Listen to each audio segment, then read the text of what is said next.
Okay, good morning everyone. Kumusta po kayo? At welcome po dito sa Agapea Town. Agapea Towns dito po sa Mahada 7 out dito po sa Calamba, Laguna. At nandito po tayo sa ating beautiful na model house ng Agapea. So alamin natin ano nga ba ang meron sa Agapea at bakit ito ang isa sa pinakamagandang options ninyo na property dito sa Calamba. So kung ang target ninyo na location ay Calamba, Laguna, this is one of the best option kasi affordable na siya and maganda pa yung mga units. So tara, pasukin natin kung anong meron dito sa Agapea. Okay, so kung makikita ninyo, very colorful yung ating model house kasi yung ating bahay, yung mga models natin dito is talagang iba-iba yung kanilang mga color. So ito po ang dressed up unit po ng Agapea. Ang floor area po nito is 50 square meter. Ang kanyang lot area is 70 square meter. Napakalaki po ng lot area nito and napakalaki po ng kanyang floor area. And as you can see here, ito pong parking, di ba? Dalawang car po pasok dito. Dito po, dalawang car pasok po dito sa space na to. But again, may option kayo dito kung pwede nyo palagyan na extension sa pataas-taas para magamit din yung space na yon. And kapag na-turn over na ito sa inyo, it's your choice. It's your option. Depende po sa inyong preferences. So, ito po, ang house color nito is nostalgic purple. Okay, ito po ang model house ng, pasukin po natin. Ayan. Very simple po ang attack ng interior design. But again, pag sinabi natin interior design, napakalaki po talaga ng nagagawa nito sa loob ng bahay. So you can see here, you have the chandelier here. Very simple chandelier, but very extravagant, di ba? Napakaganda. And you have the sofas here, so this will be your living area. And you have your dining table here. So this is dining table, and you have the kitchen. And the proposal also, you have the AC here. Pwede yung dito ilagay yung AC. Depende kung saan yung gustong ilagay yung AC. Pwede dito or pwede doon. But again, it is up to you kung paano nyo may-utilize yung inyong mga equipments, yung inyong mga gamit sa bahay. You have the fridge, and you have the kitchen here, and you have the faucet. And you have here your beautiful bathroom. Okay? Ito naman po ay suggested na naman. Pasok po natin. Buksan natin ang ilaw. Makikita po ninyo. Ito po. Mayroon siya dito nilagay dito na parang nasa hotel, no? May ganyan. Yung shower room para hindi naman siya masyadong basa dito. But again, that is still up to you kung paano atakin ninyo sa interior design ng inyong bathroom. And you have the mirror here and everything. Small lang siya, but again, napakaganda po ng pagka-utilize ng space. So, ito po. 'Di ba? Yung lighting niya, social. Ang table, merong plato, social. Maganda talaga kapag social yung inyong yung inyong mga gamit na nilalagay dito sa bahay. Patayin natin ang ilaw para medyo makatipid tayo sa kuryente. And this is space you can use for sa bookshelf. Pwede nyo gamitin kung saan nyo gusto yan. And also your televisions, pwede dito yan, pwede saan yan. Still up to you kung paano nyo atakin ito. And let's go to our second floor. Tara, puntahan natin kung ano meron dito sa second floor. Okay? Teka lang, mag-oro plata muna tayo. Oro, plata, mata, oro, plata, mata, oro, plata, mata, oro. Oro means gold. Ladies and gentlemen, buksan natin ang ilaw. Ayan!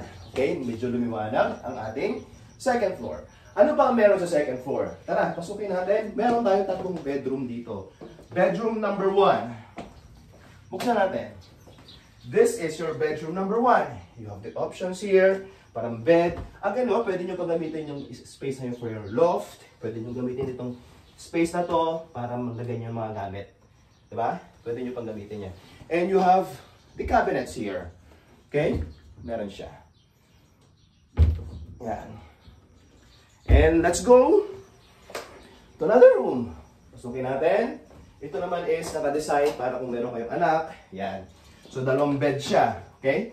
Ang tawag dito is double deck. So, meron dito sa taas, meron sa baba. Pwedeng gamitin yan. Kung ilan ang anak ninyo, you can utilize this space. You have the AC, and you have the cabinets here. And you have other designs here. So, it's still up to you. Yung color, nasa inyo kung anong color ang gusto ninyo na mga match para sa inyong interior design. Let's go to room number 3. Yan. Sa room number 3, ito, pwede itong, pwede rin kwarto, pwede rin office. Nasa inyo kung paano gagawin niyo dito sa Sa kwarto to, pwede kayo maglaro ng chess. Okay, let's go. Opening natin itong pack. Titira sila dito, titira ako dito, and titira siya dito. And checkmate! Okay, I don't know how to play chess. Okay, that's it. So, ginala ko lang siya. So, ladies and gentlemen, ang atake po ng Agapea is very, very good comparison to other developers. Although, hama ko din ibang developers. But again, I like this. I love this this project. I love this kung paano nila ginawa itong kanilang model house and also the community itself. Kasi mayroon silang ditong maganda yung kanilang mga amenities. Okay, amenities, inyo it is. Sabi nga doon sa joke ni Tekla. Okay, amenities. Alright, so ladies and gentlemen, for more details about this project, you can inquire. For only 77,000 lang ito na processing fee payable in 4 months. Okay, wala po tayong down payment, no down payment, pero meron tayong reservation around 20,000. And this is available in Pag-ibig financing, bank financing, and also, yun yung ating mga availability natin sa ating financing. So, pag RFO ang gusto ninyo, automatic po siya, papasok po siya sa bank financing. Pero kung non-RFO, papasok po siya sa bank or sa Pag-ibig financing. But again, it will be in deliverable natin. Yung mga units natin, i-deliver sa inyo, ibibigay sa inyo. Ang turnover niyan is after a year. So, that's Q2 next year. 1 year. So it's just like non-RFO. Whether processing your documents, after a year, wala. Meron ka ng bahay na ganito. So ano pang hinihintay mo? Kung ikaw ay isang OFW, locally employed, di ba? Kung ikaw ay soon to be magre-retire na, and yung mga anak nyo may trabaho na, maybe it's about time for you to have this kind of property to live in peace. To live in peace. To exist in a life that you wanted to be. Alright, so marami na akong sinabi. But again, what I'm trying to say is that, halika na kayo. Dito na tayo, mag-tripping tayo, puntahan natin itong bahay na to. And I'm telling you guys, hindi naman ako mapapahiya na ibigay sa inyo at ibigay sa inyo kung ano yung mga options na pwede nating gawin para sa inyong future house and lot. Once again, welcome to Agapea Towns, your future homes. And this is your sales agent, property specialist. Isi-serve po namin ito sa inyo.